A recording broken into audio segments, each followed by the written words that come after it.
Ay mga miss, ito na pala ang aking parcel. So ito ay milk. Okay, milk ng aking anak. So i-unbox ko lang po. So ang kagandahan dyan is very sealed po talaga yung pinaka-items po ha. Ayan. So pagdating sa loob, so naka-bubble wrap pa rin siya.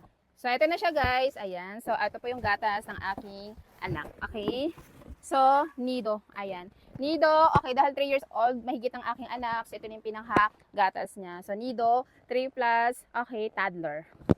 So yan guys ang nido. Okay, so napakagandang gatas ang nido ha for kids po ha. So ito guys is respiratory, okay, support nutrients na rin po siya. So meron itong 1 billion probiotics. And then ito po is okay, meron din siyang DHA, okay, so sa brain. Meron siyang DHA, ALA, iron, iodine, vitamins A and B12. Okay, so ito is naka-ano din to sa support sa bones and then muscles. Okay, kasi siya is meron siyang calcium, vitamin D, okay, magnesium, and then protein. Ang kagandahan pa dyan is, ayan, okay, no added table sugar po siya. Ayan. Okay, so simula nag-take ng ang nido ko ang aking anakis ha.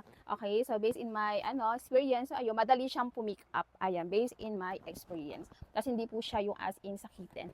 Okay, so ayan, go check out na po tayo dyan sa ating basket. Ayan, try nyo na mga mi ang ating nido ha. So, yung pinaka-shop po niyan is very legit. Okay, kasi is yan is naka-mall ha. Kaya no worry sa ating pag-check out. Lastly po, okay, yung pinaka-seller niyan ha, naka-mall po siya. Ayan, kaya no worry sa ating pag-check out. So, okay, ang ating nido. Ayan, thank you so much po.